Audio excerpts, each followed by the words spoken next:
ॐ योपां पुष्पं वेद पुष्पवान् प्रजावान् पशुमान् भवति चन्द्रमा वा अपां पुष्पं पुष्पवान् प्रजावान् पशुमान् भवति य एवं वेद योपामायतनं वेद आयतनवान् भवति अग्निर्वा अपामायतनम् आयतनवान् भवति योऽग्निरायतनं वेद आयतनवान् भवति आपो वा अग्निरायतनम् आयतनवान् भवति य एवं वेद योपामायतनं वेद आयतनवान् भवति वायुर्वा अपामायतनम् आयतनवान् भवति यो वायोरायतनं वेद आयतनवान् भवति आपो वै वायोरायतनम् आयतनवान् भवति य एवं वेद योपामायतनं वेद आयतनवान् भवति असौ वै तपन्नपामायतनम् आयतनवान् भवति यो मुष्यतपत आयतनं वेद आयतनवान् भवति आपो वा अमुष्यतपत आयतनम् आयतनवान् भवति य एवं वेद योपामायतनं वेद आयतनवान् भवति चन्द्रमा वा अपामायतनम् आयतनवान् भवति यश्चन्द्रमस आयतनं वेद आयतनवान् भवति आपो वै चन्द्रमस आयतनम् आयतनवान् भवति य एवं वेद योपामायतनं वेद आयतनवान् भवति नक्षत्राणि वा अपामायतनम् आयतनवान् भवति यो नक्षत्राणामायतनं वेद आयतनवान् भवति आपो वै नक्षत्राणामायतनम् आयतनवान् भवति य एवं वेद योपामायतनं वेद आयतनवान् भवति पर्जन्यो वा अपामायतनम् आयतनवान् भवति यः पर्जन्यस्यायतनं वेद आयतनवान् भवति आपो वै पर्जन्यस्यायतनम् आयतनवान् भवति य एवं वेद योपामायतनं वेद आयतनवान् भवति संवत्सरो वा अपामायतनम् आयतनवान् भवति यः संवत्सरस्यायतनं वेद आयतनवान् भवति आपो वै संवत्सरस्यायतनम् आयतनवान् भवति य एवं वेद योऽप्सुनावं प्रतिष्ठितं वेद प्रत्येव तिष्ठति राजाधिराजाय प्रसह्य साहिने नमो वयं वै श्रवणाय कुर्महे समे कामं कामकामाय मह्यं कामेश्वरो वै श्रवणो ददातु कुबेराय वै श्रवणाय महाराजाय नमः। ॐ शान्ति शान्ति शान्तिः। ॐ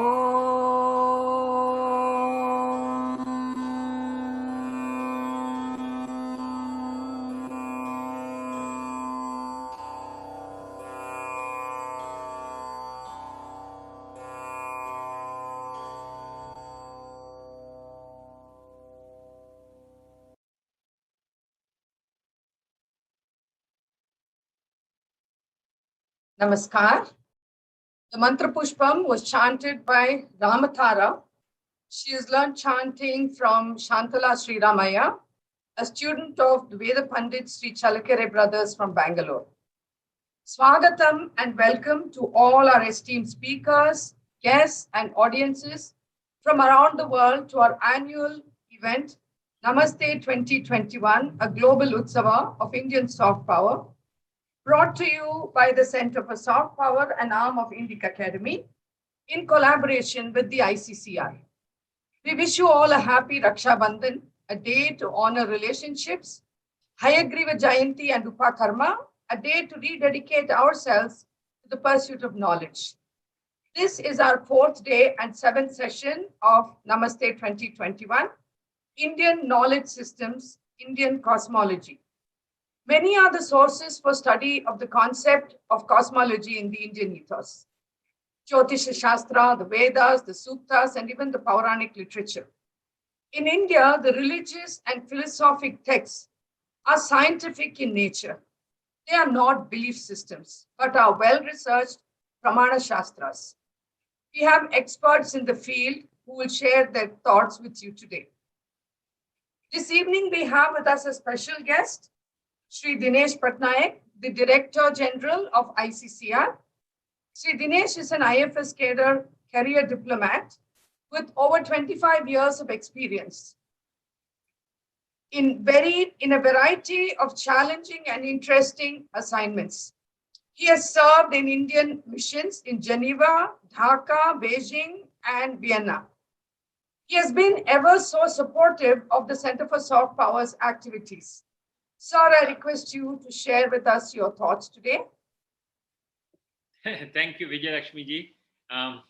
It's a pleasure to see you. I've been following what has been happening. Unfortunately, I could not come in the beginning because I got caught in many other things that we're planning right now. COVID has actually made our life difficult because whatever we plan goes awry because somewhere or the other something is cropping up. So all our international programming has gone completely awry. So, but I'm delighted that you're doing Namaste 2021, and I'm waiting for the day when we can do it not live, but in a hybrid session where people can come and talk, because very important to meet up. The essence of soft power, what you're trying to do here, though I personally don't like the word soft power, but that's okay. The essence of soft power is in meeting, in relationships, and that's what's important. If you are going to watch each other across seas and across through the virtual medium, it is going to be difficult after some time. And I think after 1.5 years of doing online, I think I'm also getting bored with it by now. I think all of you must be feeling the same. But it's wonderful that you are using this to discuss the various aspects of what you call soft power. I would rather call it cultural influence or cultural assets or cultural power or whatever we can call it. It does not matter. In the end, we all understand what we're talking about. But what we have, you're discussing what? You're discussing everything from cuisine to languages to textiles to spirituality to, the gamut is huge. But these are all assets. And at the end, it is for us to change the assets into power. We cannot we cannot change the assets into power unless we can work together on this. And I'm glad you're discussing it, because from the discussions of these intellectuals comes out ideas which we can use. And one of the few things which I'm always enthused about, because I'm a physicist myself, is knowledge systems and this whole concept of cosmology. I don't know how I came to land up with such venerated and distinguished panelists here, but I'm going to listen to it very carefully. Like you said, cosmology has been part of the Indian knowledge system from the very beginning. I mean, you start from the Rig Veda, you go down to the Puranics, to the Upanishads, right down to the modern age. There is this whole concept of cosmology, which permeates into our knowledge systems. And it's very important because we, as not only as Indians, as people of the world, we've always wanted to know how do we relate to the world. Essentially, that's a human nature. How do we relate to the world? How do we relate to this vast unknown we see around us? And that's important because that is what determines how your systems work.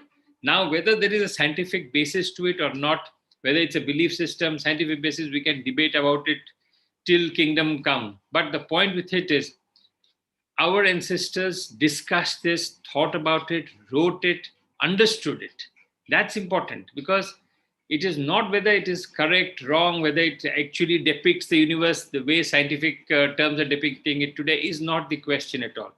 The question is that at that time, 3,000 years ago, there were people who were actually doing astronomical studies, who were studying the relationship between nature and man, relationship between space and man, relationship, how do we define the cosmos around us? This is important, because it's that mental frame which we need to bring today.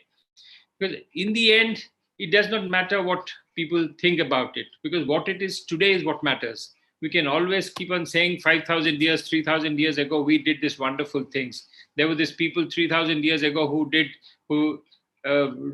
described how the world was, who described how distances were measured, who described how the rotation of the earth, even before Galileo, who discovered how the earth rotates around the sun, how the cosmos is done, and even the Big Bang theory. I mean, I've read things in cosmology which they say that we have determined everything beforehand. We may as well have, but that's not the point. The point is, what are we doing today with it? This entire knowledge systems that we have, what are we doing? Are we doing it? I'm always impressed when I see people like Dr. Alex Hankey or Dr. Subhas Kak or even Akhandati Das. All of these are using these knowledge systems in their work. But they're doing a work which actually brings these knowledge systems to the fore. And this is what is important. We need more work on these things. We need the world to know that there was this study that was done in the past. There were these knowledge systems of the past. And today's scientific theory, today's way we are doing it, uses this knowledge system or takes derivatives from it and works towards it. So that is what is important. And that's what makes you important. But in the end, it is the number of people who study this, number of people who write papers on it. We have very few Indians that I find writing really papers on cosmology.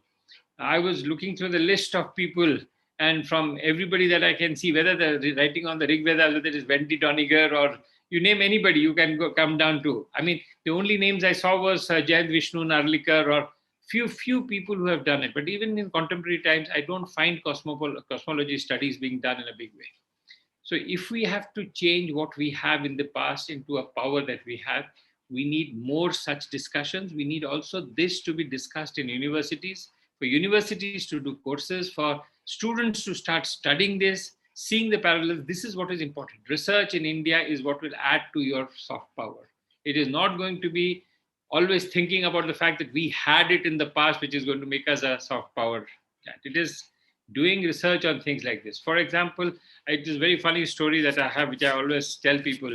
I went to this Congress of Astrologers, which happens every 3-4 years in London. They get together, astrologers of the world. I had no idea there were so many astrological systems in the world. You have about 10 to 15 astrological systems. You have Peruvian astrological system, you have Mexican, you have all kinds of astrological systems that all come together. And they were discussing, and the Indian astrologers, I was talking to them, they were talking about how the whole planet system, how our, how do you call it, predictions are based on a scientific study, etc., etc. And I told them, listen, your predictions today, what you're doing, are based on a scientific study which took place 1,000 years ago, when people mapped the astronomical calendar, when people mapped the stars and moons and others, and then did a study on it. What have you done in the last 50 years? Have you studied anything? Simple things. Have you studied simple things like stock markets?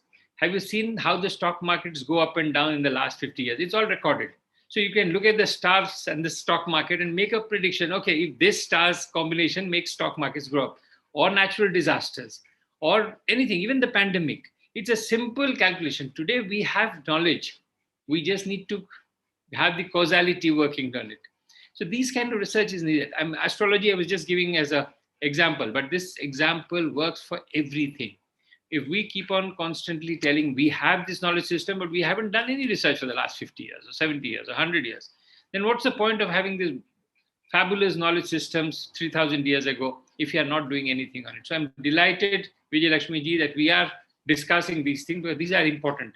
And when I see people like all these sitting around, even Rana P.V. Singh, I just read him, Rana ji, brilliant stuff. This is the kind of stuff which needs to encourage youngsters to do more study, to study these things and to come out with whatever conclusions they may, but it adds to the knowledge base that we have.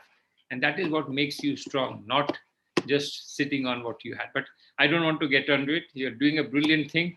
I'm going to sit and listen to all these wonderful people here, and I'm really going to enjoy myself. If you allow me in the end, I may say a few words, but I don't think so. I don't think I'll have anything to add to this galaxy of stars. So thank you very much. Have a great Utsava. You have got one more week to go. And I shall. And Vijayalakshmi, one of the few things, once you finish, I would like to go through all of them just once to produce something in the end. And all these discussions need to come out in a production, at least in articles or a book or any other thing which is online. So we will work together on it and we will do it. So thank you very much. And thank you to the panelists. I'm going to listen very carefully and wonderful. Thank you very much. Namaskar. Thank you so much, Dinesh Patnaik ji. I'm sorry the lights are out in my place. But it's a great privilege because we are well lit up by all the luminaries we have on our panel. And it's a great privilege to introduce Dr. Subhash Kakji. I'm not sure I'm even eligible to do so, but I will try. As I walked, in the portals of my children's school in South Bangalore, I saw a notice, a saying which said, we do not know about the value of a man when we come to know what he knows, but we know the true value of a man when we come to know how much and he cares. And I think that totally summarizes everything about Dr. Subhash Kakji. Of course, how much he knows is not something that we can even measure, but let me try to sum it up briefly. Born in Srinagar in Kashmir, Subhash Kakji was educated in various places in Jammu and Kashmir, and his research has spanned the fields of information theory, cryptography, neural networks, and quantum information. He is the inventor of a family of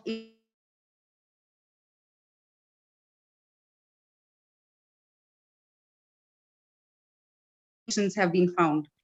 He has argued that brain function is associated with three kinds of language: associative, reorganizational, and quantum. Of course, all of us in the Indic community know that he is also an archaeoastronomer and Vedic scholar. His discovery of a long forgotten astronomy of ancient India that has been called revolutionary and epoch-making by scholars. In 2008-2009, he was appointed one of the principal editors of the ICOMOS project of UNESCO for identification of World Heritage Sites. He is the author of 12 books, and I'm sure many more to come, which include The Nature of Physical Reality, The Architecture of Knowledge and Mind and Self. He is also the author of 6 books of verse. And I'm sorry if my knowledge is not updated, Professor Kak, but our total admiration and gratitude for all the support you have extended to us. We do not count you as an outsider, but a family member of CSP. Am I right? Over to you, Professor Kak. Thank you, Aparna ji. Thank you, Vijayalakshmi ji. Delighted to be a part of this panel. Indian Cosmology, and Rana ji, and the panelists, Alex and Akhandati Das ji. So I'm delighted that you have organized this panel on cosmology, because cosmology is central to Indian thought. Cosmos, there are 2 cosmoses. One is, of course, the outer cosmos, and then there's the inner cosmos. And this is the challenge or the frontier of modern science as well. We have ideas, astronomers and cosmologists, about what the outer cosmos looks like, although there is a wrinkle there, because science has discovered that 96% of the cosmos is not to be found, and it's been put under the label of dark matter and dark energy, 96%, imagine. And another 3.5% is interstellar gases, which do not come into the picture as far as mathematical equations are concerned. So all of the outer reality that science is able to map at this point is based only on 0.5%. So there's clearly a problem out there. And then you have the inner cosmos. And the inner cosmos and the outer cosmos are sort of connected in certain scientific disciplines, such as quantum mechanics, because there you have the outer world, and then you have the observer who's interacting with the outer world. So it's a very tentative view of the interaction between the outer and the inner.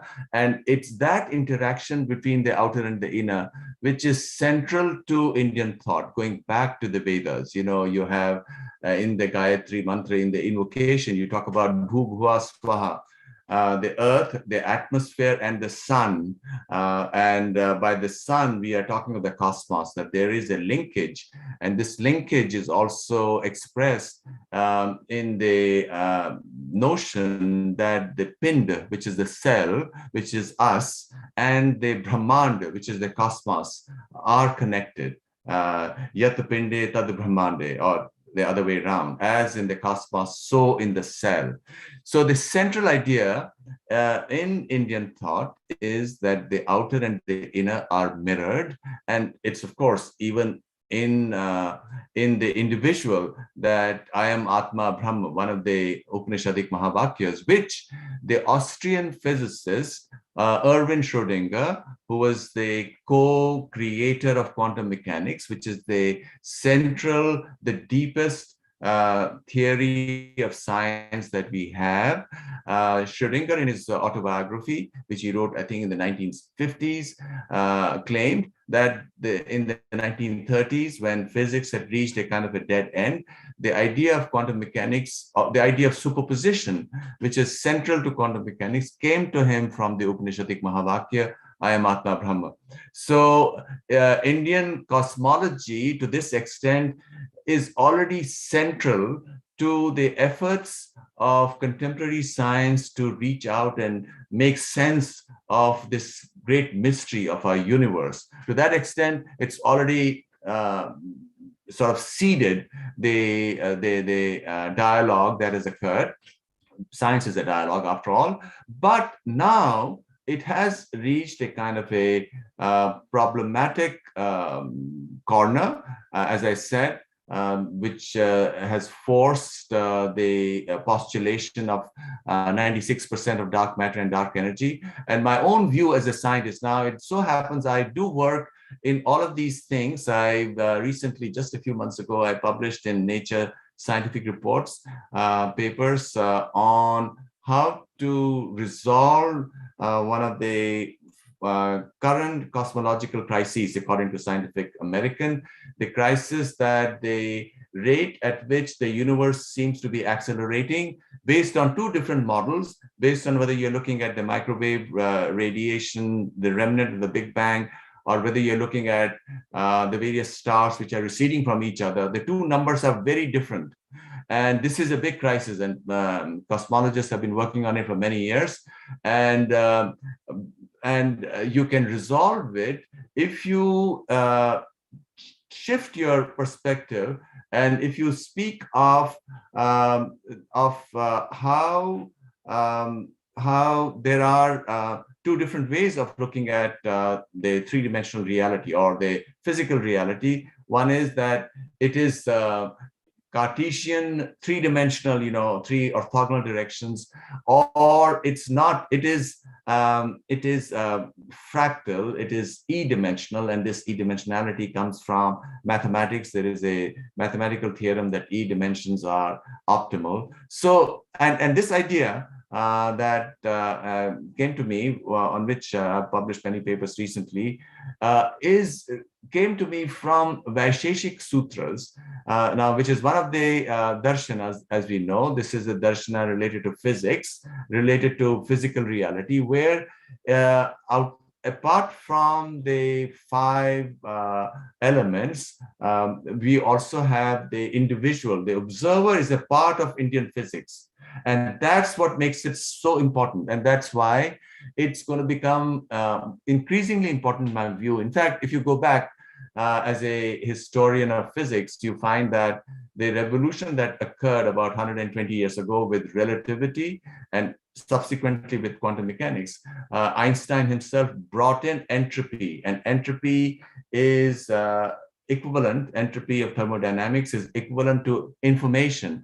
And the moment you speak of information, you're speaking of human minds, and you're speaking of consciousness. And therefore, consciousness to a certain measure transformed physics 120 years ago and subsequently. And in my view, you need to bring in the observer in a more central way. And if you do that, I think that this effort that has gone on for some time of this 96% of dark matter and dark energy, for which there is not the slightest shred of evidence, that will go away and we will not have to invoke it. I think this is a point where we need to make a fundamental shift of perspective, and I think that perspective would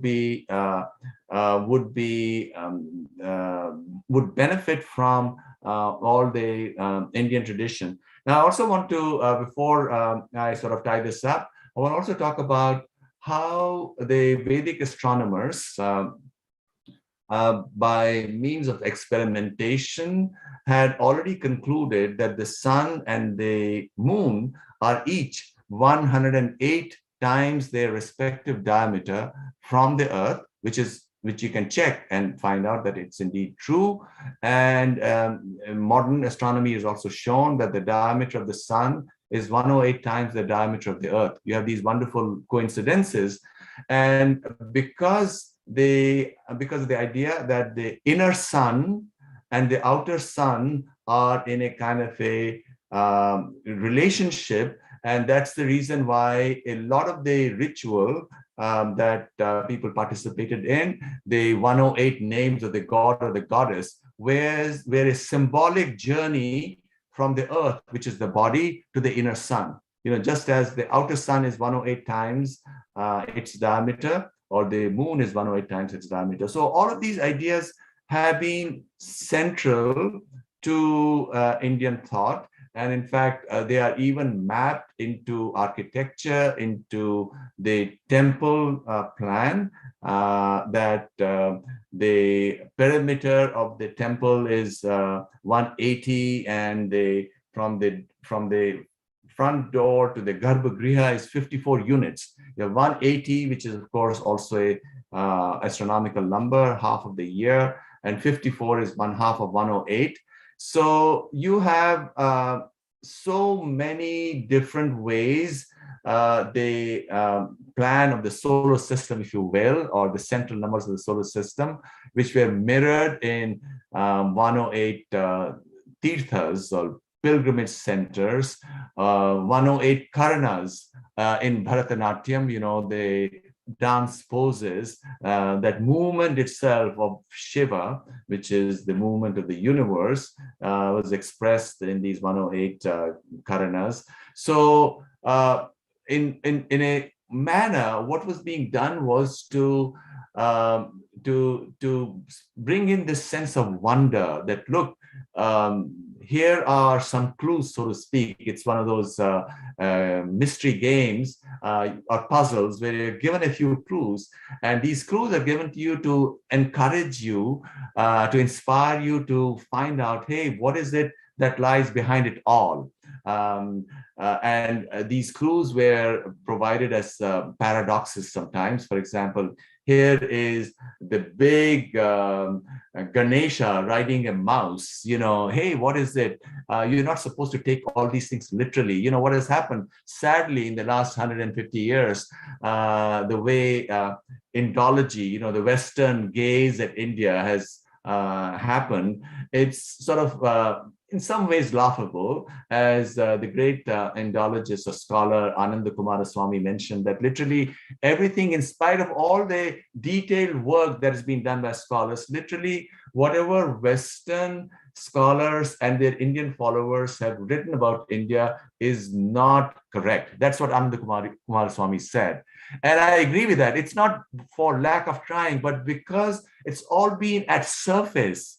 It's all been looking at the structure as it is, looking at the number of words in this text or that texts or different constructs, but there is something behind all these constructs which combines and joins it all, which is the prana, the life force behind all this knowledge. And that prana has been missing in the curricula and in these narratives on India. And I think you need to go back to cosmology, because cosmology compels a view both at the outside and the inside. You know, the cosmology of the universe, the cosmos, the inner cosmos that we have, and the mirroring of that cosmos in the very architecture and the sacred landscapes of India, on which Professor Rana Singh has done such admirable work. So we have so much of stuff, both from the text, from the ritual, the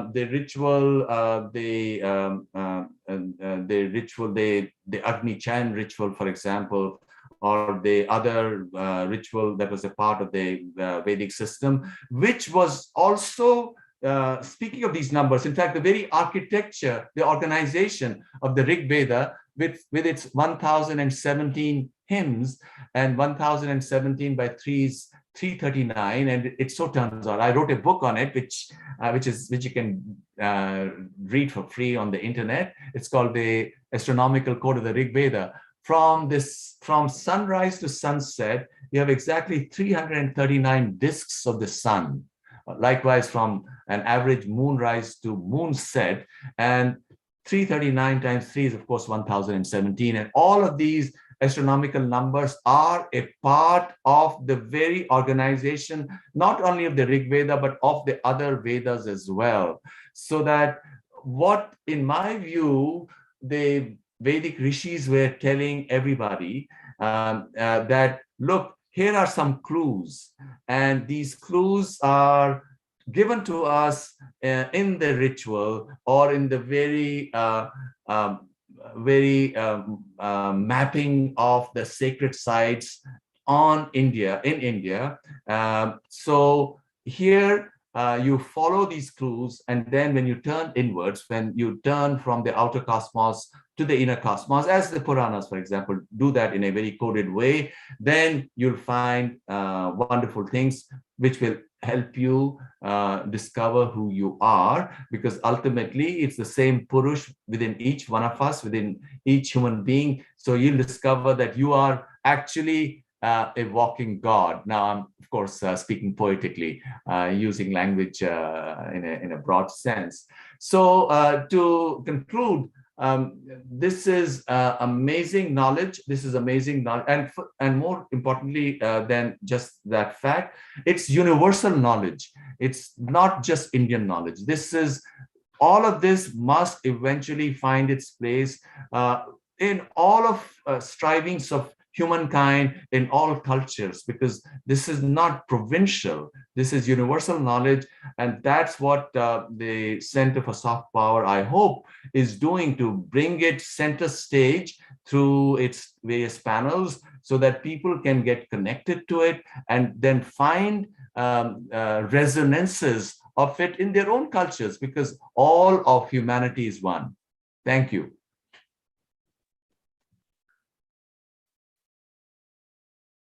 Thank you so much, Dr. Kak, for your very, very insightful and inspiring words. Just yesterday, I think Vijay Aunty was telling me how everything that India does or has divinity involved in it, and I could experience that in your opening remarks now. So thank you so much. So I would now like to introduce all of our speakers for this evening. I'm pleased to welcome Dr. Alex Hankey. Dr. Alex Hankey is a trained physicist who has long worked on the physics of metaphysics and the relationship between modern science and the ancient Vedic sciences. He's a trained teacher of His Holiness Maharishi Mahesh Yogi's Transcendental Meditation Program, with an extensive knowledge of Sri Adi Shankara's teachings on Advaita Vedanta and their realization by yoga sadhana practices. He's currently Professor of Biology, teaching MSc and PhD biology at MIT World Peace University in Pune, on the basis of having worked out the new aspects of biology required to explain the Ayush systems of medicine. For 12 years, he was a PhD guide at the S. Vyasa Yoga University, where he graduated 17 PhDs, including 2 in Jyotisha astrology, who achieved scientifically robust proofs of its predictions for the growth of microorganisms. Welcome, Dr. Hankey. Our next speaker for the day is Mr. Akandadi Das. Akandadi Das is a Vaishnava Hindu theologian specializing in Vedanta philosophy.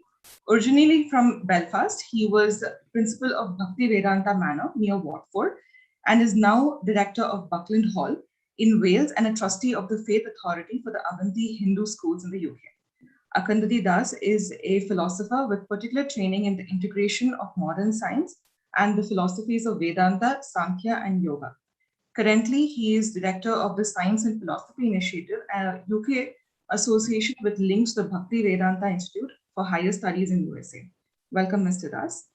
And our last speaker for the day is Professor Rana P.V. Singh. Dr. Singh has been Professor of Cultural Landscapes and Heritage Studies at Banaras Hindu University, Varanasi. For the last 4 decades as consultant, project director, collaborator, and organizer, he has been involved in studying sacred geography, cultural landscapes, and heritagecapes, and performing and promoting the heritage planning, ecotourism, and pilgrimage tourism in the Varanasi region. As visiting scholar, he has delivered seminars with many universities or institutes in Australia, Austria, Belgium, Denmark, Germany, Finland, and many more. Welcome, Dr. Singh. With that, I hand it over to Dr. Hankey. Thank you so much. Thank you very much, Ms. Pasha. It's an immense privilege and a pleasure to be invited to speak with you all. I've been deeply impressed by Sri Dinesh Patnaik's remarks and also by the speech of Dr. Subhash Kak, on both of which I should like to comment, because much of what they said had to do with the central themes of the talk that I was really planning to give you. I'd thought of giving you a video, a PowerPoint presentation, but it's not really necessary. Let me just say as a start that this whole question of Jyotish astrology, one of my first PhD students at the S. Vyasa Yoga University was a trained veterinary scientist whose life had been saved through Jyotish astrology when he was a young practicing veterinarian. As a result, he became devoted to the subject. He gives free Jyotish consultations 6 days a week in northern Bangalore, every day except Sunday between 6 and 8 p.m. And he and I wrote a book on Jyotish that I had been foolish enough to put on one of my PowerPoint slides. Now, by studying the growth of bacteria and the infection of bacteria by viruses, he was able to establish that if Guru is in Graha Guru, planet Jupiter, is in Lagna,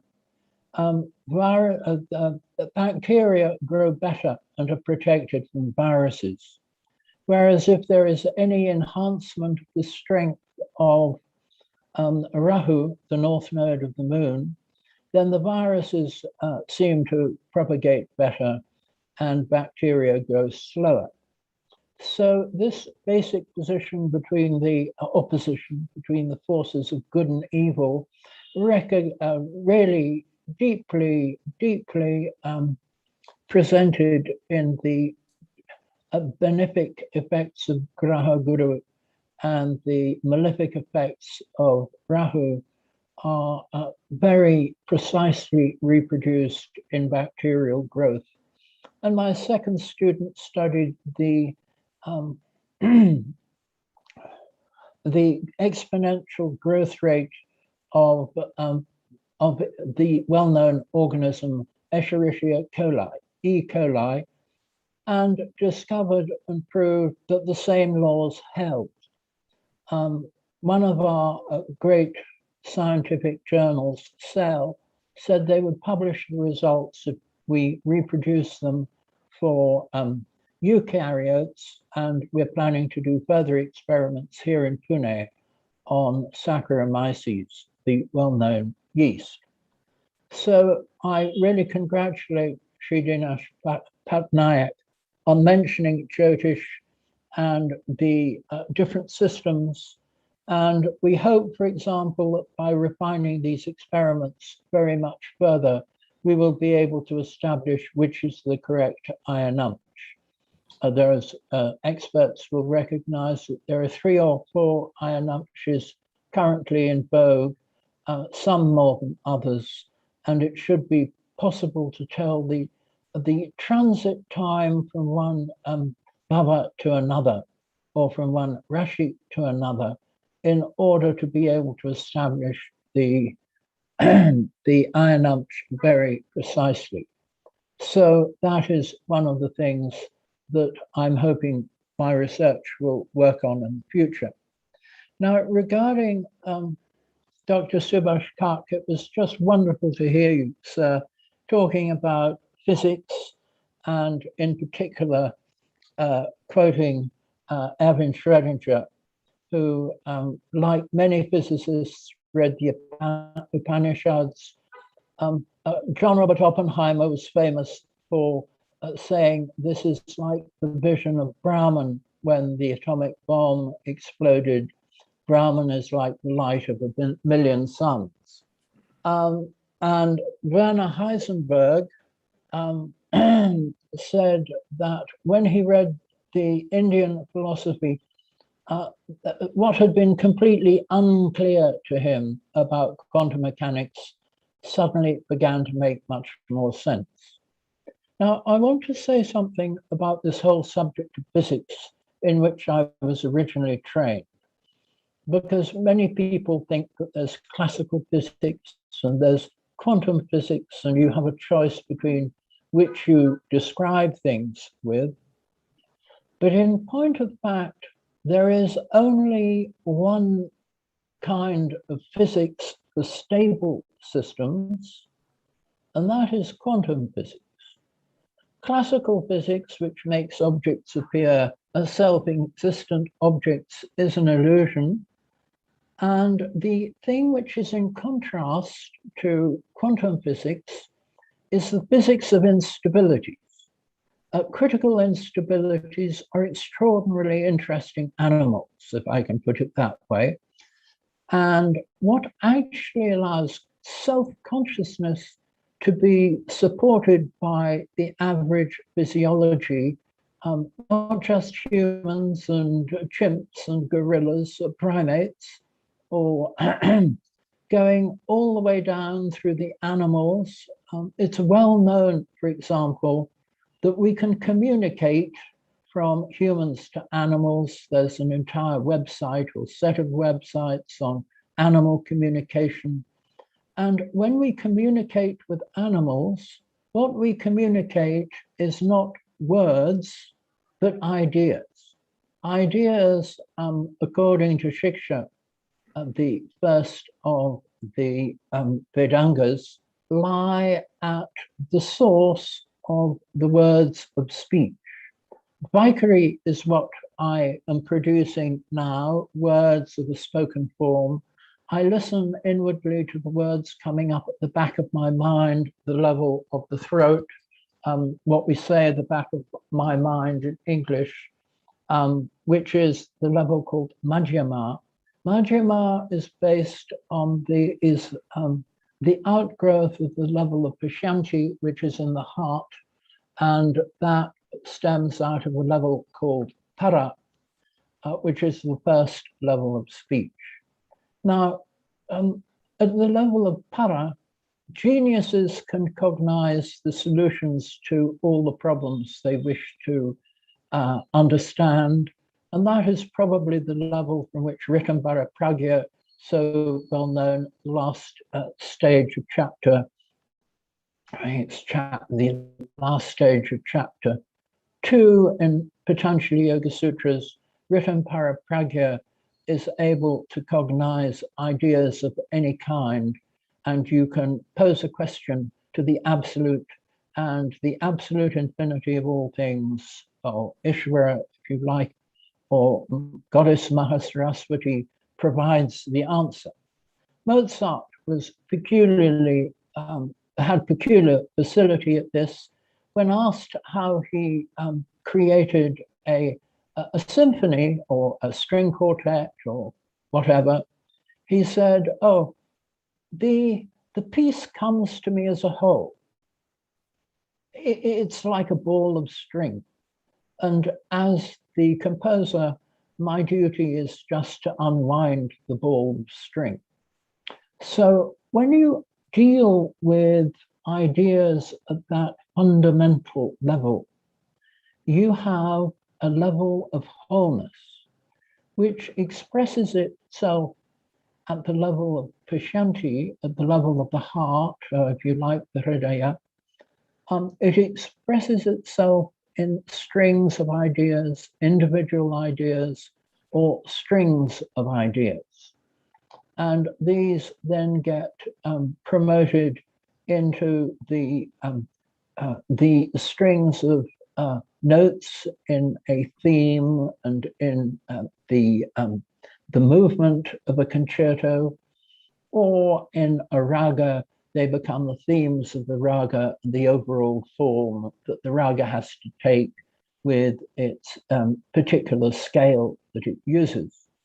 So when we look at the whole structure of the mind does not encode either ordinary information, digital information, which is the form in which it expresses things outwardly in words, or takes in information through the optic nerve or the auditory nerve into the brain. When it actually goes into consciousness through well-defined processes which were laid out by a famous Stanford neurosurgeon 50 years ago, when it actually cognizes things, it cognizes ideas. And these ideas are cognized not with the level of the five senses, but with the tanmatras. And this means that when the soul is separated from the body in a state of videha, the soul carries the tanmatras along with it in the singularity, or kaivalya, if you like, singularity, that is the real root form of a soul beyond the subtle bodies or the causal body. So the singularity is able to carry the tanmatras, and it perceives ideas of the objects in the world around it. And the extraordinary thing is that the objects it perceives conform to the digital information that came in through the senses. And I would propose to you that this is a scientific problem which is really worth studying over the next 10 or 15 years. I should think it would take that much time to solve. So this is bringing me close to the end that I want to talk about, but I would just like to say that because of complexity biology, we had fractals mentioned. There is a very important concept called fractal physiology, which proves that the critical instabilities are at the source of our very important points in our physiology. It's the critical instabilities that support consciousness. And it turns out that I wrote my PhD thesis in the study of critical points, phase transitions, and critical phenomena. And I suggested we should be able to have critical points of arbitrarily high order. Now, when we look at the complexity of the regulatory systems in biology, they carry critical points of this extraordinary complex type. And it's these places which control, they're the loci of control of physiological function, and they actually are the places where consciousness operates, because consciousness through the motor cortex operates the muscle physiology. In the frontal cortex, it operates thinking, and in the prefrontal cortex, it operates planning. So these critical points are the foundations from where consciousness operates. And it's possible to show mathematically through various devices that these carry ideas or forms as their fundamental modes of excitation. And these modes of excitation are based on a degenerate vacuum state, degenerate ground state, so they carry no energy of excitation. And it's this that enables telepathy and the many siddhis mentioned in the Yoga Sutras and other yoga texts, the Yoga Tantras. The siddhis, that is what the perfections enables the perfections of mind to occur, such as the communication that takes place between humans and animals. So really with that, I'd like to say thank you again to the to our hosts, to the Center for Soft Power, and thank you to the previous speakers for giving me such brilliant material to comment on, and I hope to amplify. And I really congratulate you on this series of seminars. Wonderful to be able to participate.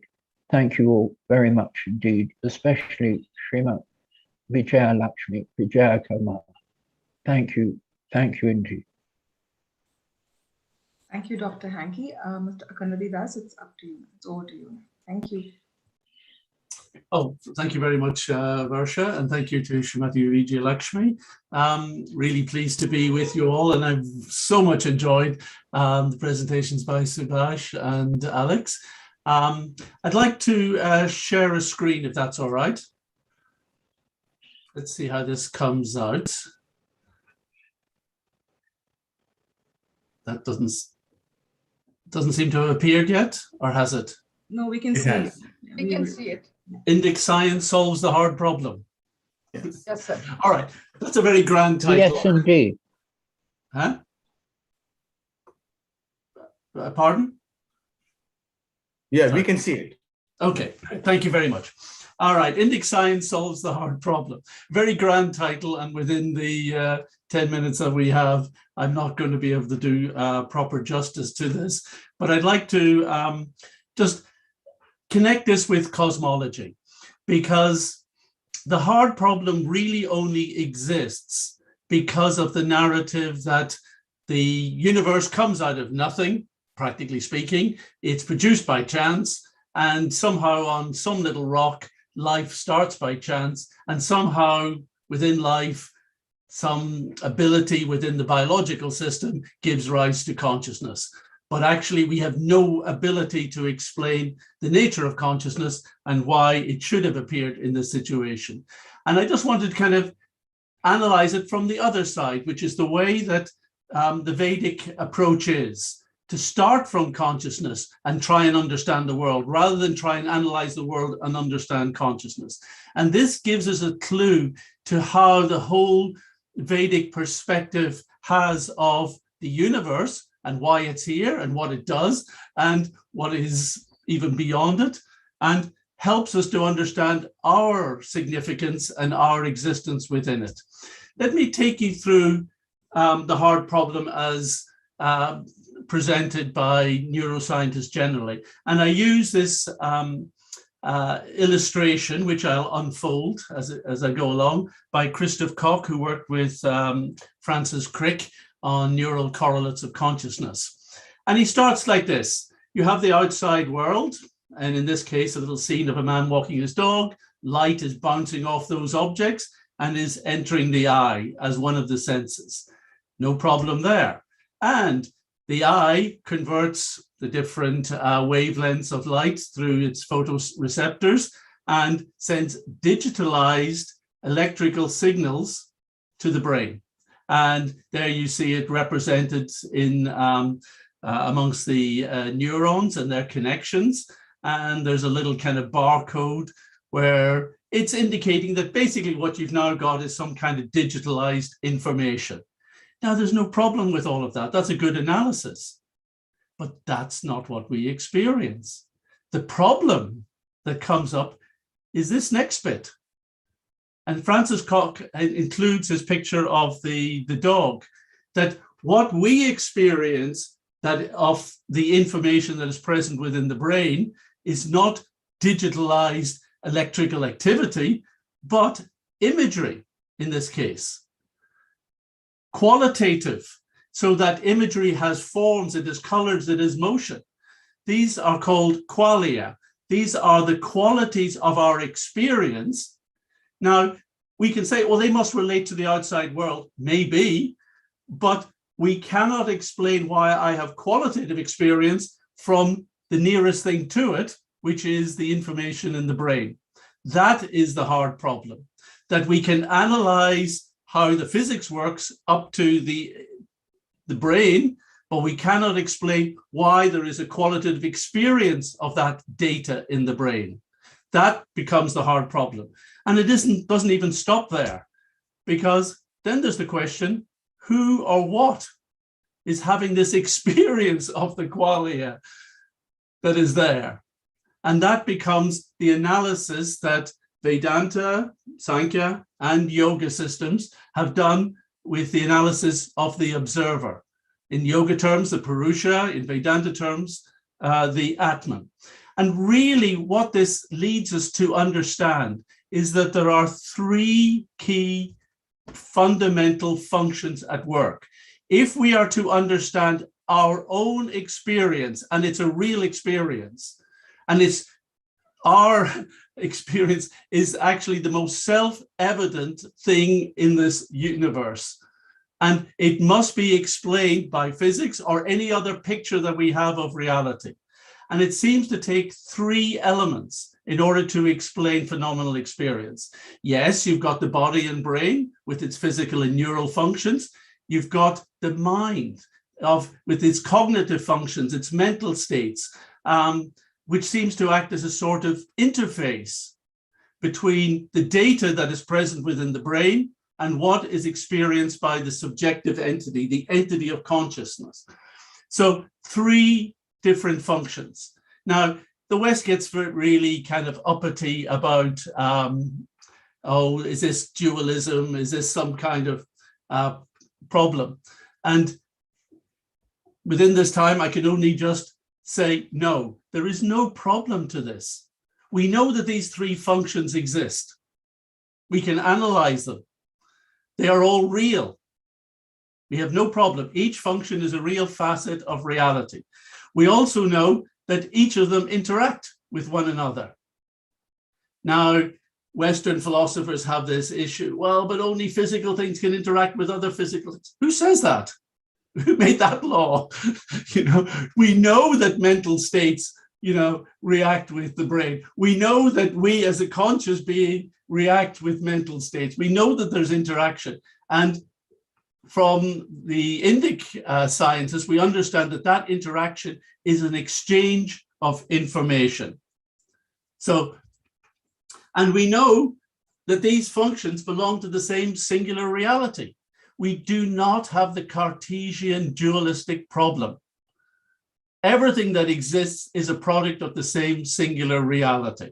And if two things do interact, then that is proof that they share the same original ontology. So what the Vedas indicate is that there must be some reality substrate, a common source of these diverse properties that give rise to the properties of physics, gives rise to the properties of psychological states and cognition, and gives rise to the properties and functions of consciousness. And really, it is at the level of the shared properties that interaction occurs.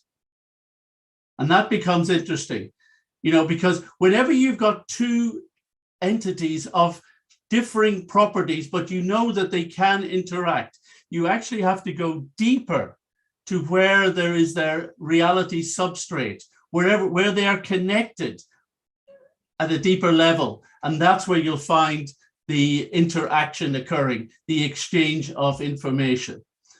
Now, I'm just extending because we've been talking about body, brain, mind, and consciousness, because that was what was in Koch's illustration. but we've got the world as well. So the world of physical functions, all produced from a reality substrate.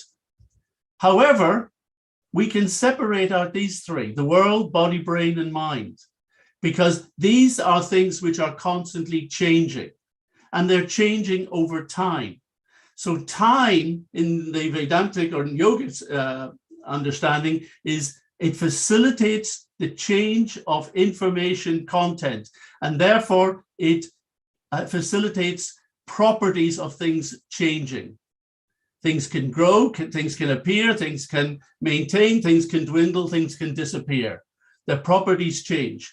However, and this is one of the insights of the Yoga Sutra, is that which can observe the change in other things over time must itself be outside of time. Only that which is not changed by time can perceive the things changing by time.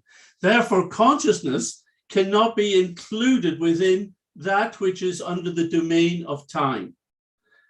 Consciousness properties are not varied by the passing of time. Of course, our mind changes. Of course, our perspective, our personality changes over time. But me as the constant observer, Deyanosminyata Dehe, as the Bhagavad Gita says, I don't change. We are still the same subjective experiencer. Consciousness does not change over time. It is non-temporal. Therefore, the reality substrate is divided into an area that is a domain of time, and we call that Prakriti. And there is a realm that is beyond that, which unites both Prakriti and the Purusha of consciousness. We call that Brahman. So this gives us a little picture. And it is the interaction of consciousness, both as an individual and as the aggregate, that interacts through the reality substrate in order to affect and determine the forms and properties of manifest reality, both the cosmos at that level and our bodies at that level, and even our mental states. So this is the simple picture, I think, that is at the heart of Vedanta, Sankhya, and Yoga. And actually, this is a very, very useful model to bring to the world for physics. And we can fit in all the issues, all the problems, all the matters of physics, biology, psychology, and so on, and address them within this model. That is the gift that India has for the world of science. Thank you.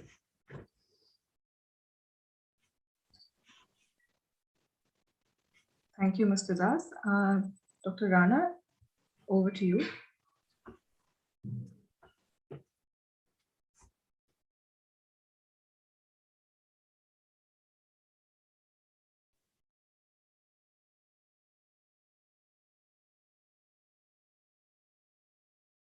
Sir, you have to unmute yourself.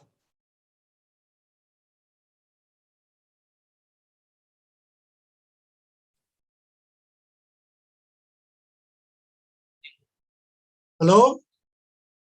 Hello? Yes, please Yes, go ahead, We sir. can hear you. I am audible?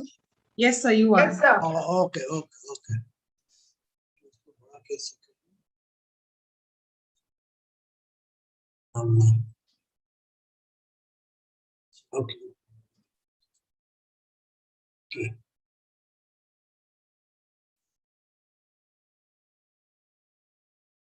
मिटा गया ये first नहीं है last में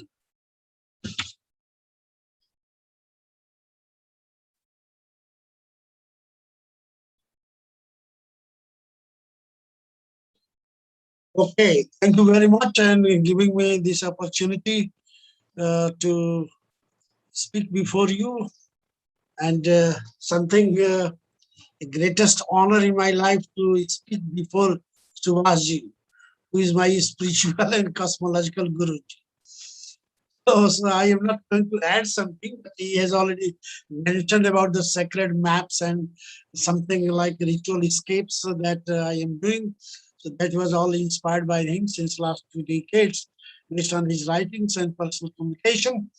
So this is just to say that whatever mentioned by him and some other scholars, how in the real landscape it is going to be existed and how people are going to follow that system as a part of ritual system. These are the two simple examples I am going to present before to you, and that's why we call it cosmic geometries. The word is coined by Sir John Kim Malville, another of my teachers, who was unable to attend this due to his age and health problem. This is the way this whole thing started. When we are talking about the numerical system, what Subhaji has mentioned, and we are talking in landscape terminology. So this is start like this. In the first phase, you can see the directional control, the 4 direction, and it is going to be expanded at the 3 levels, the 9, that is a space phenomena, the 4 direction, the 3 mythical realm like this. And if you multiply all this, this is coming to 108. So what Subhaji has already mentioned that very clearly, that has already cosmological and physical symbolism to interpret the planetary system. That has been conceived in the landscape and represented. Just I have given one example of here Leonardo da Vinci's famous Arthurian man also. That is not part of this lecture, but we have found very close similarity what he has tried to develop. So just 3 frame we try to see. The circle represent the light phenomena, square represent the triangle represent the wind phenomena, and square represent the water phenomena. This way the 3 together, that makes a type of alignment just to make this cosmic geometry. So this is the basic framework. You see the terrestrial, you can say the microcosmos. Then you are coming to the second level, meso, like here. So top level, you can say macrocosmos, like terrestrial, India. Then you can say mesocosmos, earthly, like I will cite 1, 2 examples of Kashi, that is Varanasi. And then comes microcosmos level, and that you can say like temple or linga, human body, etc. So all these are linked together, and that makes the very expanding cosmos frame in metaphysical sense, how it is represented in the landscape. So that was a special art. In a way, you can say Vastu Purusha Mandala, etc. On the other hand, you can say the great sages had transferred all this knowledge into landscape, and that became part of the ritual system. And that's why the things are going on. When you go a deeper level and link all the Vedic terminology and Puranic, Upanishadic, then you try to say that what is the inside reality. See, the practical form, just giving you an example. One of the Aghori sadhaka from Kumbh Mela that was taken in 2012. So how they are making this? They are not properly explaining it. But you can just try to set the whole model and you can find how they are making the whole preparation. One is just triangle, then square, the 3 level, what I have mentioned, and circularity. And then all together it is going to be 9 into 4 into 3, and that is the 108. Same thing, just like a rosary, we have 108. And astronomical phenomena already Shivaji has mentioned. So this is just to give you an example that practically if we talk to that sadhu, he is not going to explain in that way. He will explain only in the very deeper level, spiritual sense of their devotional thing, but all are linked together. So we have to take the 2 sides of reality to understand the linkages, what our Vedic scholars have done. This is a typical example of a landscape that, see, India, here is 12 Jyotirlinga. That's the first time we find the detailed description in the Mahabharata. That is a forest canto, Vanaparva. Description is there, so we can date around 800 BC, something like that. That has been about 800-900 AD, all have been replicated in a miniature form in the landscape of Varanasi. So here is you can say India, that's like macro. Here is a meso level, and then there is a temple that is called Dwadasheshwara temple. All these miniature on one vulva, yoni, plate, and replicated, and number is coded there. So especially you can start from any number here. Like 9 is the main temple of Kashi, then 9 is here Visheshwara, and then you can say 9 on India frame. So macrocosmos mesocosmos, and then microcosmos. And that's why the whole geometry is going to talk about the trident of Shiva, three loka, three mythical limbs. Whole series is like this. So this is a typical example that it is something like a deeper faith involved by the devotees. But when we interpret from the scientific things, we find they are coming close together. Here I have to cite Friedrich Capra, that science does not need mysticism. Mysticism does not need science, but we human beings need both. This is the way what Subhasji has established. And that's how our interaction and his inspiration, I have tried to do some fieldwork. And once he was also in the field, I will show you this one. So this is the example. Here is a micro level. So all those sites related to it's called Jyotirlingas, and they're all subsystems in a temple, miniature from 312 images, and all in an order. A full book has been written on this particular temple by one of my teachers, Niels Kushner from Germany. This is very unique. But Subhasji has also visited and explained me several things, and thanks to him that he has put this whole thing in UNESCO astronomical, such a paleo or ancient astronomical phenomena part of the ritual landscape in his UNESCO report. This is a typical example. And that story started that when it says that, like in, I can cite only two examples, like in the northern side, there is a place called Uttararka. When we measure that on 14th of July, maximum sunlight. And that is described in different way, that you do ritual like this, follow these steps, and you can meditate like this. Another example I can cite, this is on 14th of January, the sunlight directly hit this shrine of Yama, and then it reaches to Sambhaditya. All these are Aditya, the solar shrines. So this is a typical example that how the whole system that was till 8th, 9th century well developed Surya Siddhanta and etc. that has been converted into the whole landscape system. That any even innocent person can do that and get some merit. The two things are here. One thing is that you can interpret based on the scientific phenomena and so many citations from the Vedic texts and Upanishad. On the other hand, you see that how the people are doing all these practices to get some insight. So two figures you can see without human involvement there, and then you can see Lolar Chat going on.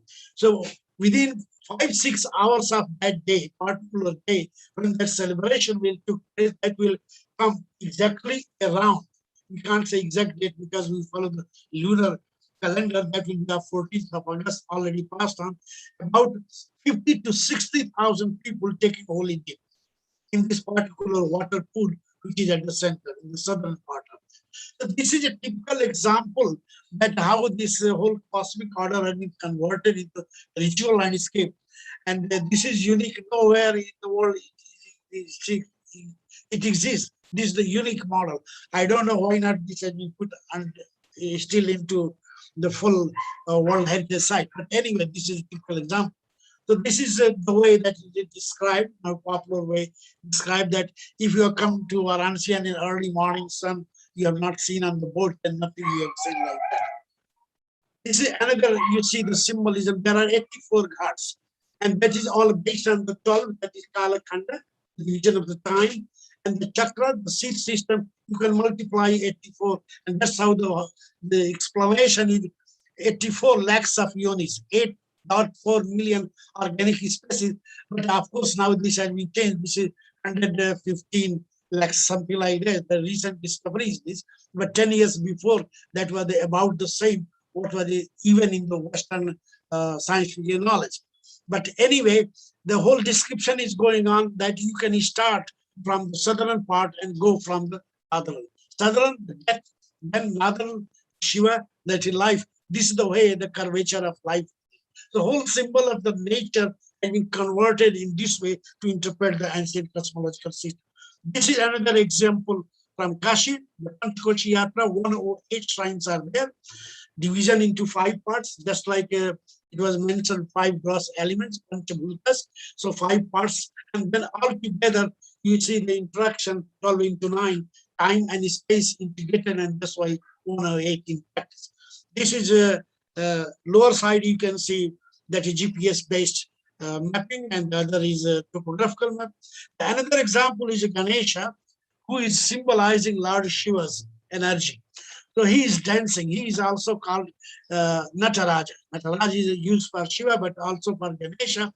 So he is dancing and trying to control the whole biological symbolism that in 8 direction. That's why covering the whole space.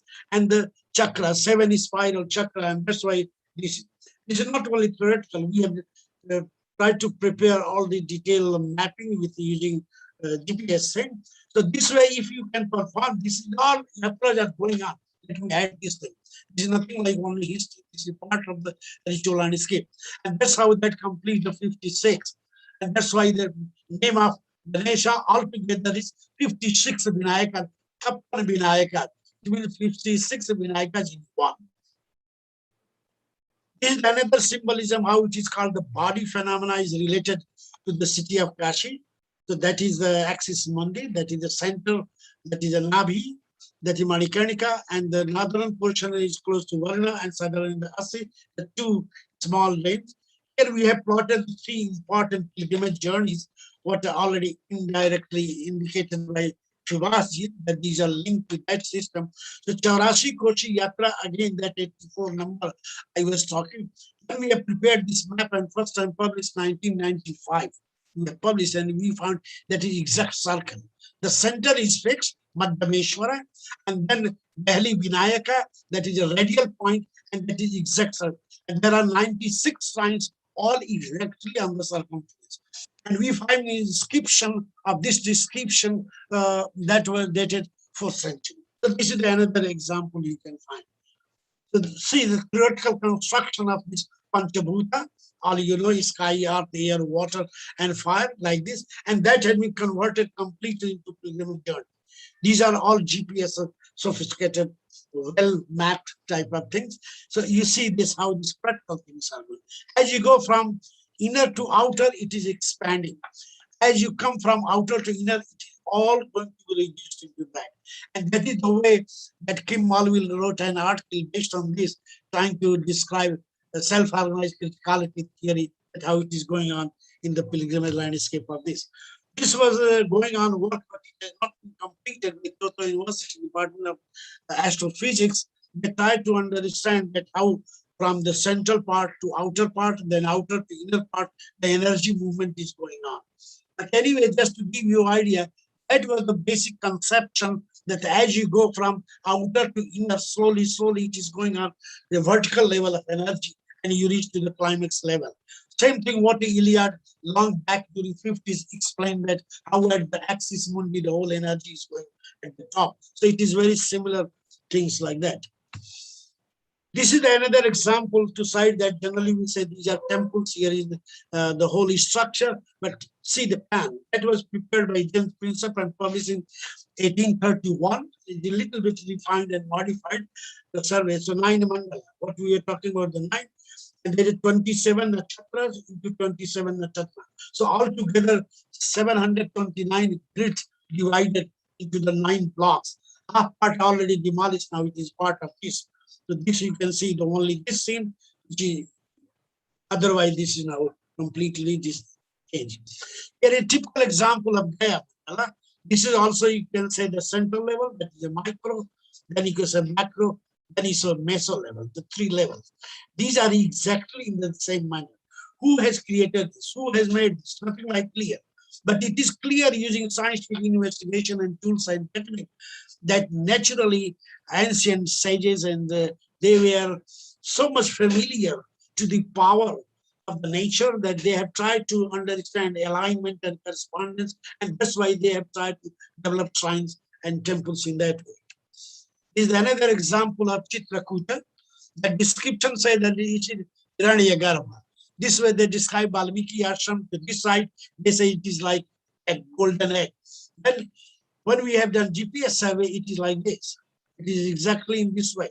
So here is circularity with the 2 axes, and here is Valmiki ashram. So that shows that somehow this is based on the Valmiki Ramayana whole description of Chitrakuta Mahatmya. And then you go to the core area, the central part, that says why you, the question was that why first you have to worship Hanuman, then to go to Ram. So that was a big question raised by John in Malville. And then we find that it is completely a triangle situation, that when you start that journey from the base, you have to get permission from the Hanuman.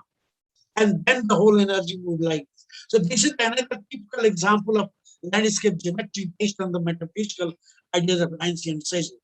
The details we have tried to plot it, summer solstice and winter solstice, and all together looking like this. And then you can see what is seen in the landscape like these things.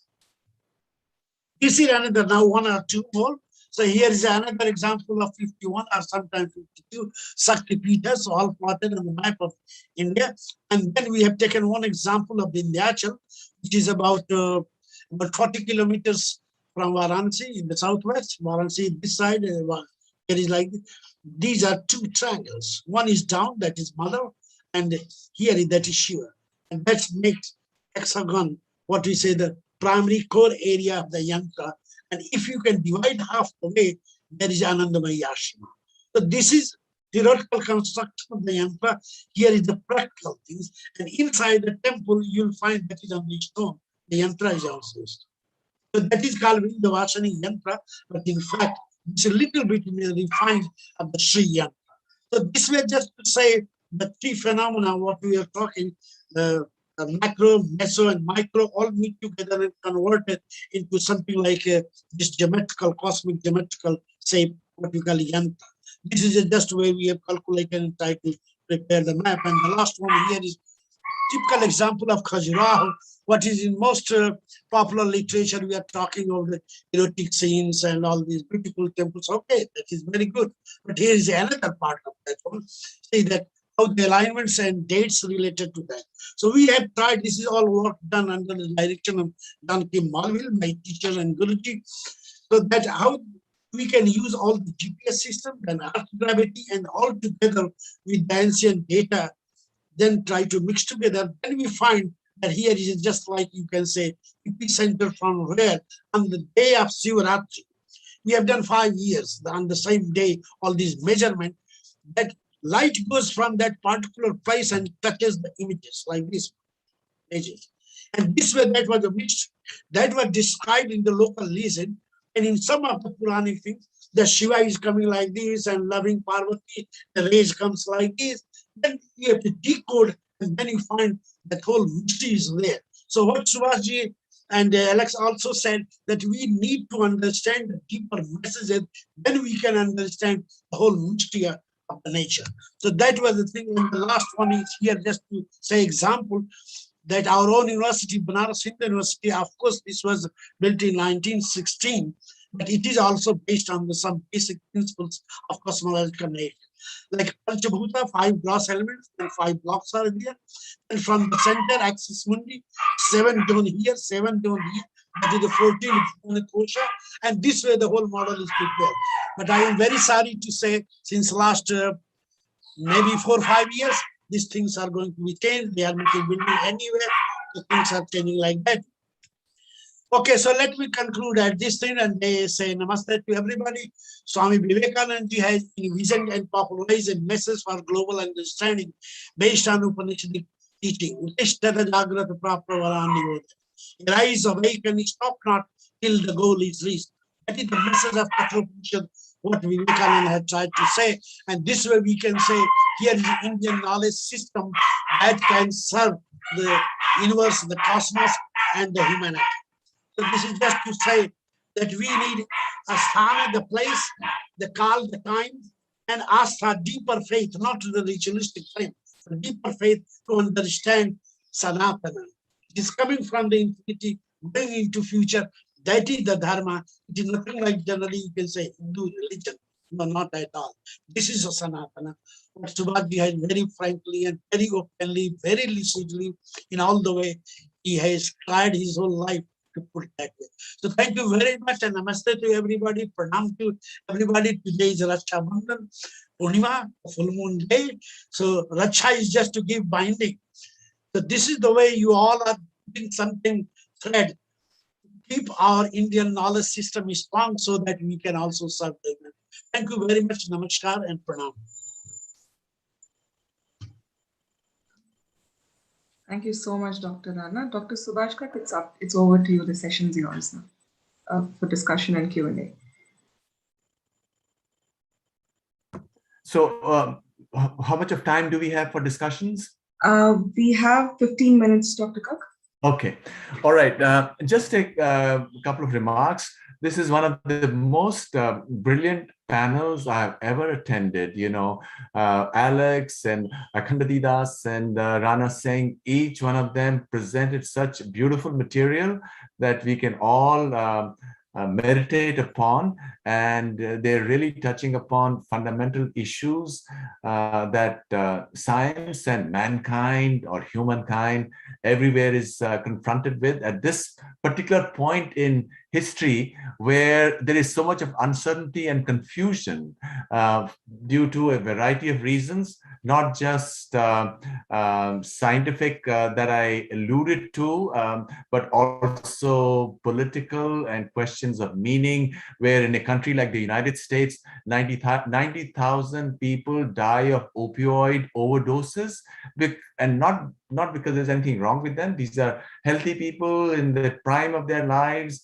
but they are unhappy. There is despair. With material progress has also come tremendous despair. And I think every human being is looking for meaning, and that's where the wonderful ideas that were presented by the three speakers are truly central to mankind finding its way, because this is universal knowledge. I think that's what we need to emphasize more than ever. This belongs to all of humanity, and so with this, I don't know whether we can call for questions from the audience. If we can, otherwise maybe I'll call upon each of the speakers, starting with Alex, to perhaps add for a couple of minutes to what has already transpired.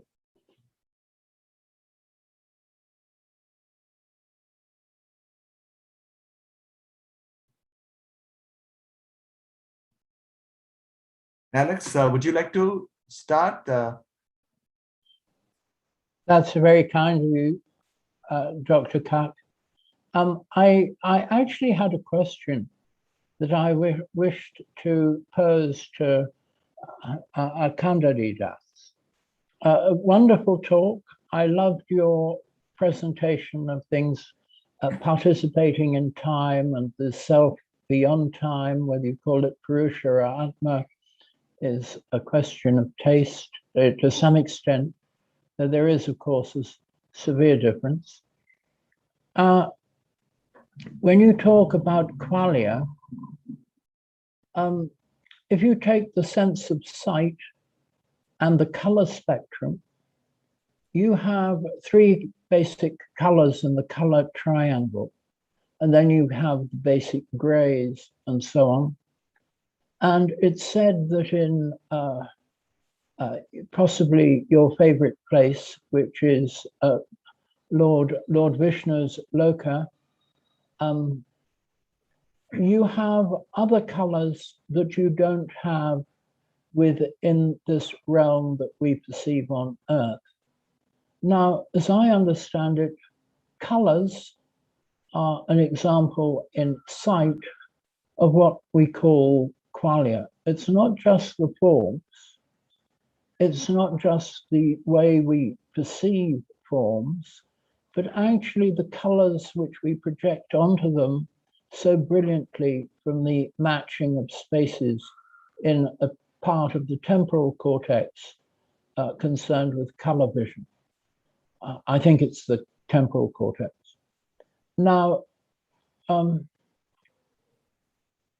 could you comment on those kinds of qualia? Yeah, actually, I think it's a brilliant subject, Alex. I'm very fond of talking about qualia and the nature of color and where it originally exists. I mean, we are taught that that color is a phenomenon of the external world. But you could ask someone, is an object, what you call a red object, like the red ball, is the object red, or is the light coming from it red? And actually physics would say, well, light isn't colored, it's just got a wavelength. So therefore, is the ball actually red or is it just reflecting a wavelength? So is there any redness actually out there? All that's happening in our eyes is we've got three different types of receptors for different wavelengths. And they individually send messages to the brain.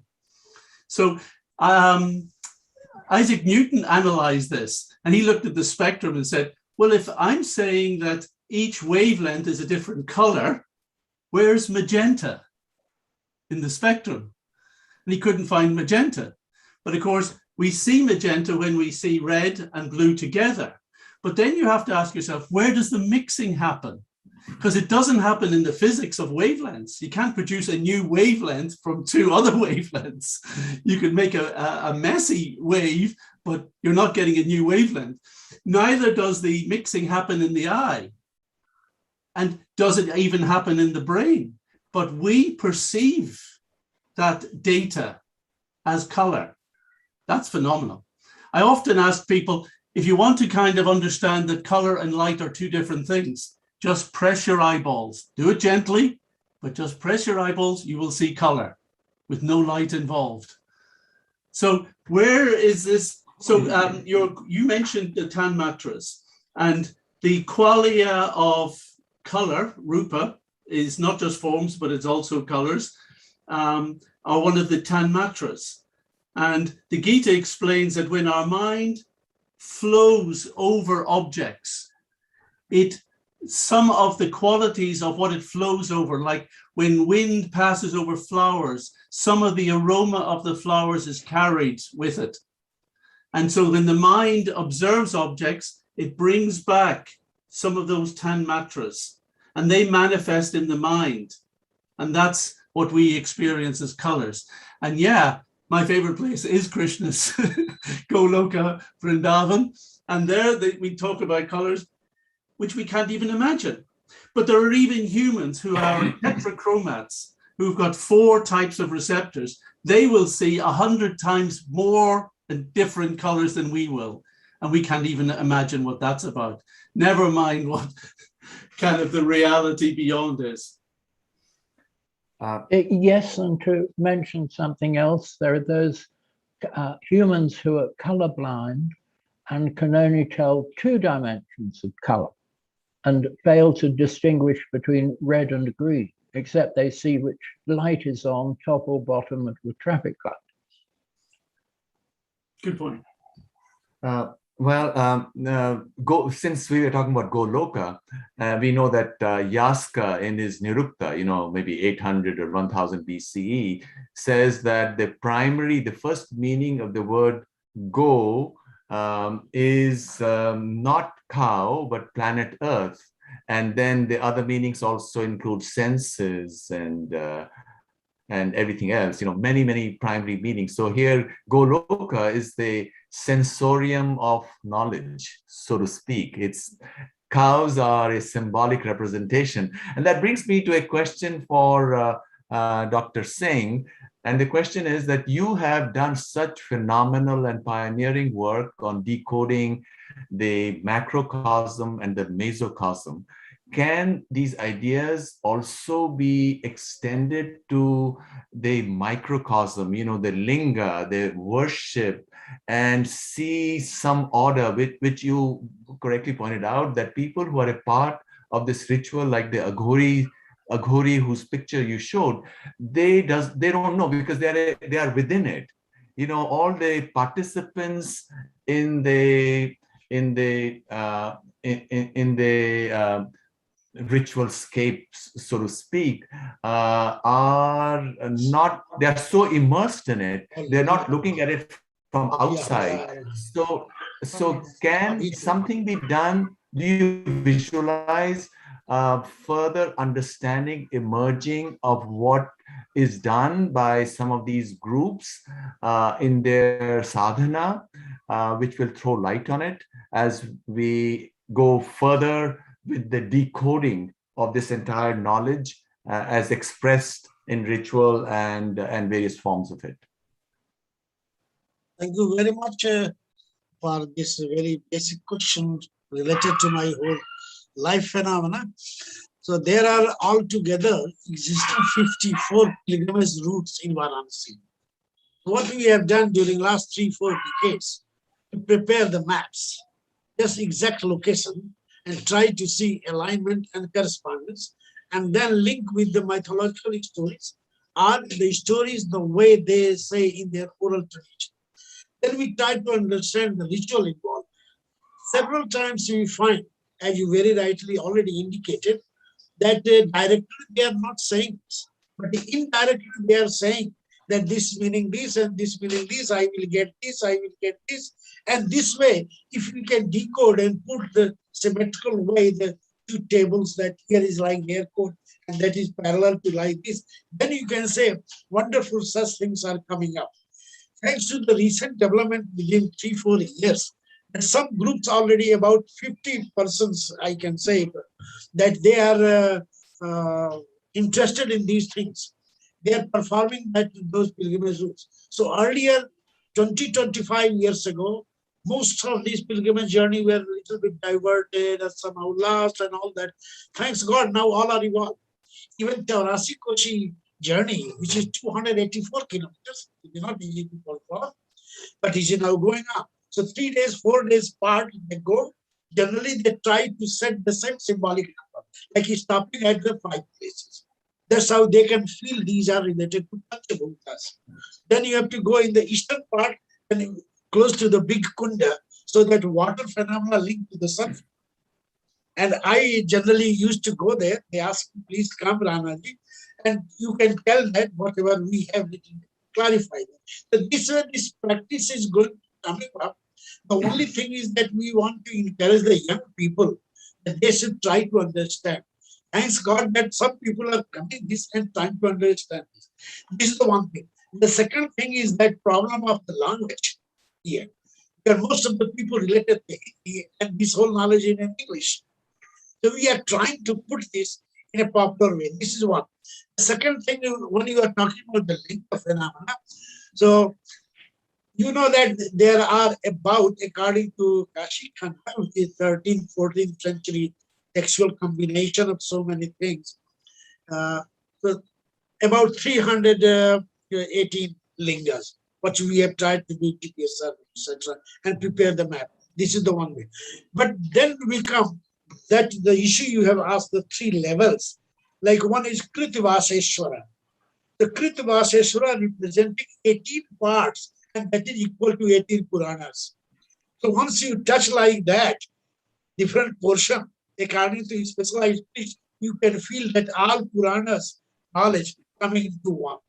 Then there are like Ekadasa Rudreshwara Linga. If you go to that Linga, then within that Linga, and the Yoni, you'll find 11 smaller Linga, and they all represent that.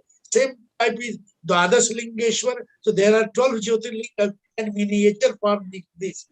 This is a wonderful example when you are talking about macro, meso, and micro. Micro is going to represent the meso, and to that meso, you can know the India level. The thing is, these knowledge to be expanded and then to be put in the educational system. Thanks God that this is now coming up and many scholars are involved. So several times we have weekly or bi-weekly such a lecture series in a popular way that let us know our own cultural thing, what our Vedic scholars have done. So this way, these two things coming up, and we need your guidance and suggestions always so that we can make it more perfect and more qualitative. Thank you very much. Could I pose a question? Yeah, of course, yes. Dr. Singh, as you know, where I am in Pune is very close to the famous Linga Bhimashankar. Yeah. And I have been there and offered my oblations to the Linga. But now, many of the lingas you mentioned among the 12 Jyotirlingas, several of them, I think it's 3 or 4, are in an absolutely perfect north-south alignment, so accurate that no one can imagine how the rishis who placed them were able to make the alignment so accurate. Have you any comment on that? Is there any record of how the pundits concerned manage to place those lingas so precisely? Okay, let me cite what my geophysics master Janki Malville used to say, that when you say that sages are rishis, what he said that they were not sages and rishis, they were great scholars who were knowing the cosmos and Earth's relationship in a much better way. And Indian tradition is in no way we can find in ancient past that who has really made and why he has made. So that is the point that makes a lot of confusion. This is one point. Second point is what is raised during 1950, that was 1953, then French, and then in 1955 published in English, Marcia Iliad, Sacred and Profane, and Patterns in Comparative Religion.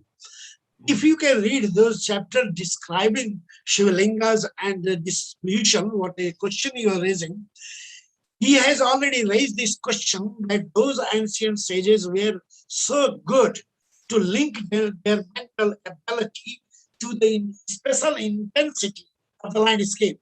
So they meditated there, they put something, and later on patronized at the temple level.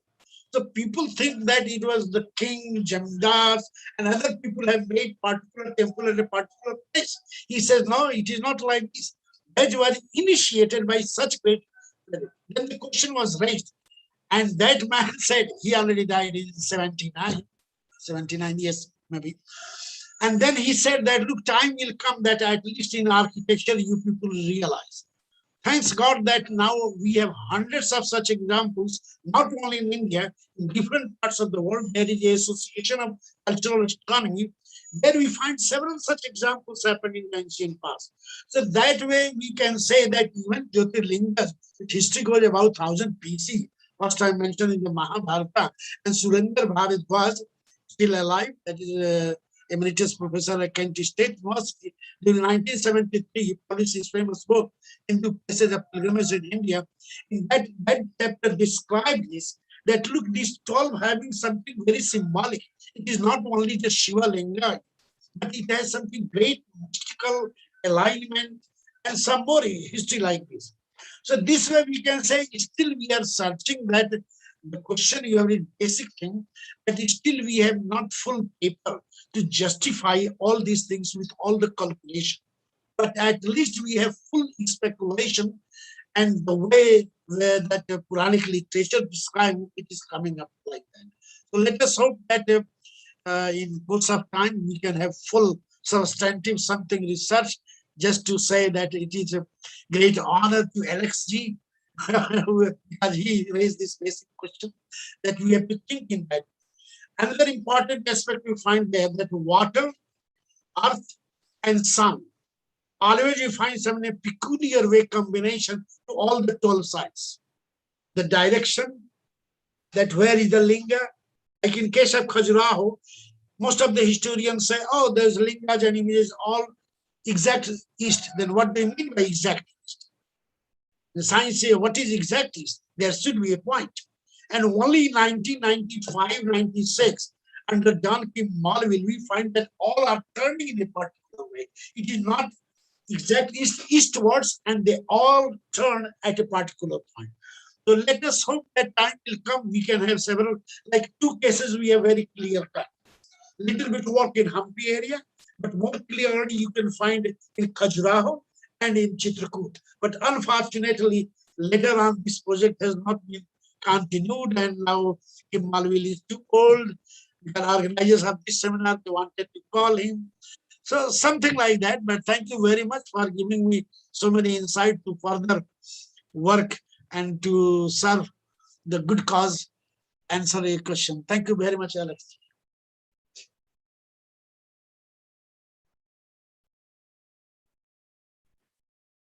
Vijay Lakshmi ji, do you take over now? Or Akhandadi Das ji, would you want to say one final word?